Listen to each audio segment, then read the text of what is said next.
Hi, good afternoon. First, I would like to thank so much the amazing women who invited me to be here today at TEDxUOCRethymno. It's a great honor, and I'm always next to young people who create amazing things. So thank you so much.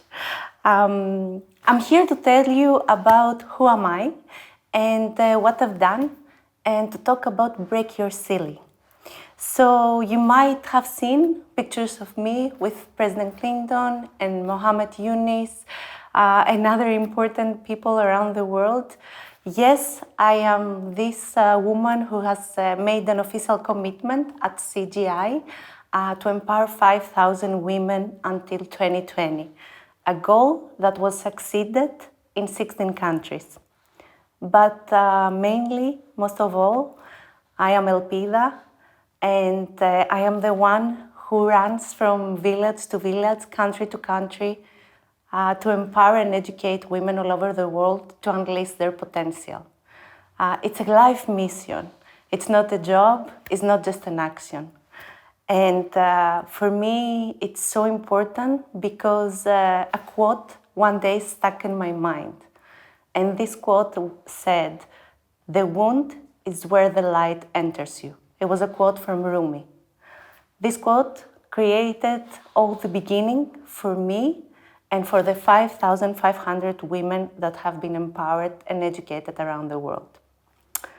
But I guess, what does that mean?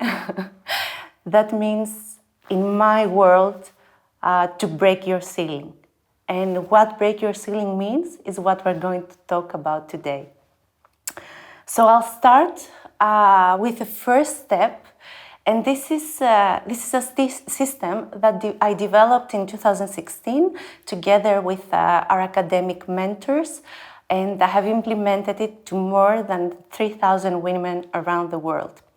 So Break Your Ceiling has the first amazing step that says, don't escape fear, escape the quitting state of mind.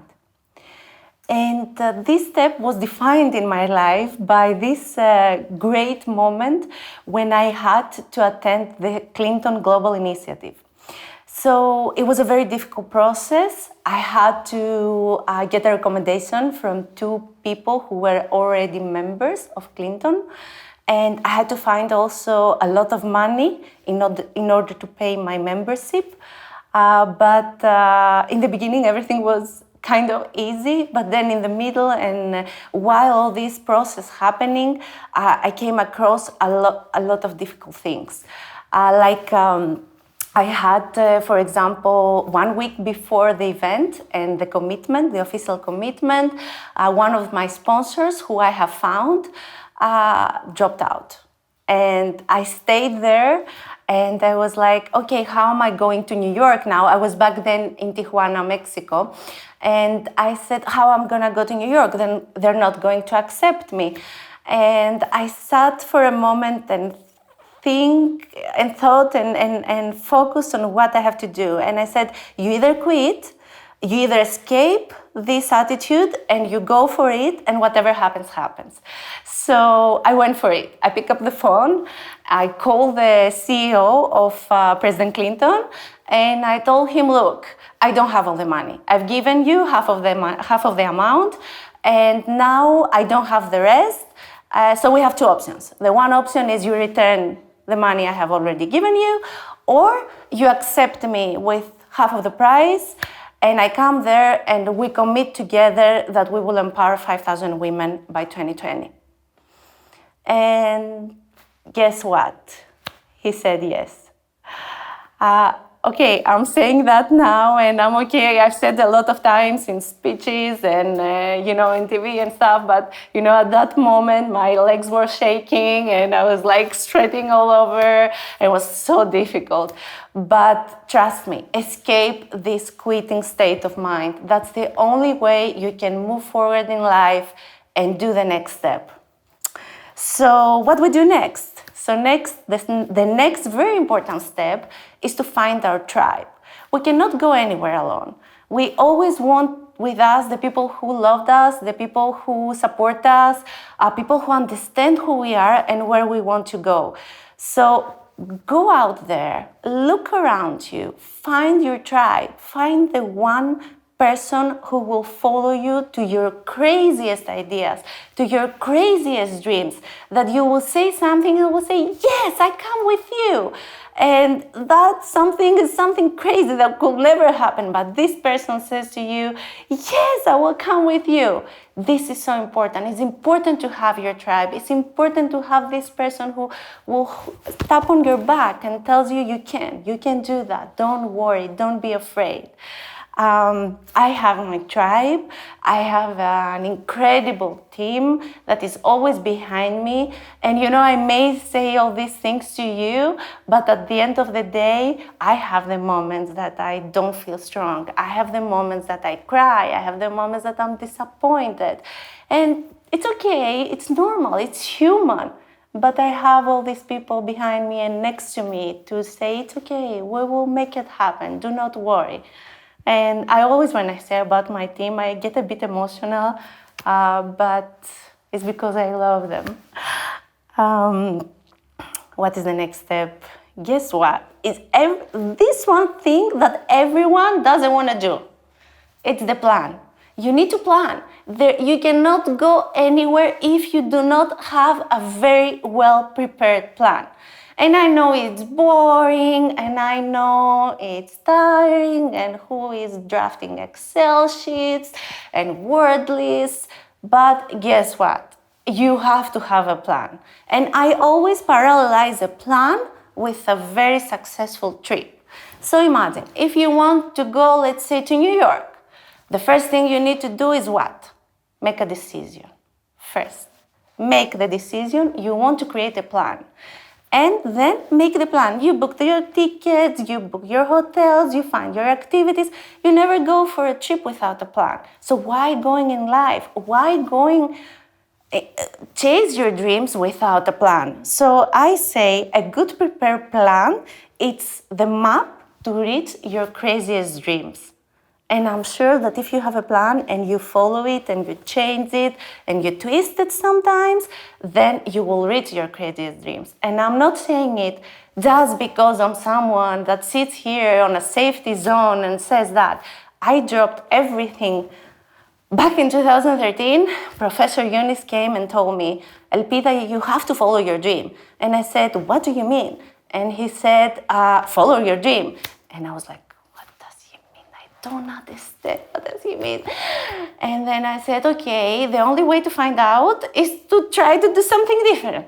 And I dropped everything. I was in Boston, I was working there, and I had a very well-paid job and a very good life and friends and everything. And I said, what should I do? We'll go to Tijuana. Normal, huh? I went there to Tijuana. Tijuana is a place that is in borders with the United States, San Diego. So I went there and I supported, I started searching. So I found two women and I said, what do you need? And they said, I want to build my business. And I said, okay, hold on. You have an MBA. Why don't you take the knowledge and the experience you had in marketing in the past and combine those two, create a simple plan for women and teach them how to create a business plan.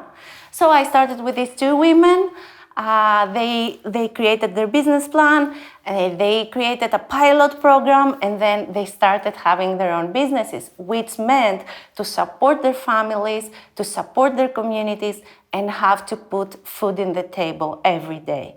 So yes, a plan can take you long ways, and I always suggest it, and don't afraid to make a plan, don't be bored.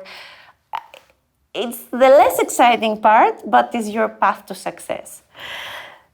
So this next idea, it's my favorite one, and is how to find your identity. I say, and I did that by a lot of internal work for, I think now it's 11 years. So 11 years of internal work, I understood that the only way to find who I really am, my true identity, is to push my ego on the side. And what do I mean by that? It's difficult to explain because, you know, the moments you come, the moments that come in front of you, for example, at work or your projects, there are these difficult moments that you're like pissed and upset and insulted. And these moments you have to make a step back, say, is this my ego reacting or is this the logic that takes me further to things? So push your ego behind. And you know what? Pushing my ego behind made me discover who I want to be. Make me be this person you see in the pictures with dogs and my husband and eating falafels, which is my favorite thing in the world. I can eat like 50 falafels in once and then don't even be able to walk, but okay. And travel and do all these crazy things. It was because I pushed my ego on the side. So the further you push your ego, the closest you come to your true identity. And then, poof, magic. The last step you need to do is to act. If you sit there and just think and have an idea and you know how I do it and what do I do and who's gonna help me and oh, I don't have the money, oh, I don't have the resources. But you know what? If you question all this time yourself, you will never do anything. Just go out there, act, learn, fall, fail, start again, learn again, fall again, fail again, start again, and I can go on until this video finishes, but this is the only way to succeed. This is the only way to be happy. And to summarize all this, pretty much break your ceiling. Every single ceiling you think you have surrounding you, you think you're stuck somewhere, either ask someone, either make a plan, either try to push your ego away, either act, and then you will break your ceiling for sure. And at this moment, I always do something symbolic. I want to call all of you at home, and I want to call Kelly, one amazing woman who has broken her ceiling many times, to come and help me. So we're gonna do something. If you feel like singing and if you feel like closing your eyes, to think inside you, what are your deepest fears and your strongest desires, and try to think where you want to go and push away the fear. So, thank you very much for inviting me course. Here. It's I my truly pleasure and believe you. honor. I truly believe you. So let's sing something. Yes, you. Come along, okay? Okay. Ποτέ μη δειλιάσεις και μη φοβηθείς, σκληρά να παλέψεις, να εμπιστευτείς. Εσύ μόνο ξέρεις ποιος είσαι, που πας, κι αν κάποτε πέσεις, θα δεις προχωράς. Για μένα ελπίδα είναι αυτή η αγκαλιά. Don't escape fear. Που χάνομαι μέσα κι ανοίγω πανιά. Find your tribe. Σε άγνωστους κόσμους φωτεινούς μαγικούς. Prepare a plan. Εκεί που δεν φτάνει το μυαλό και ο νους. Discover your identity. Then it's the time to break your ceiling.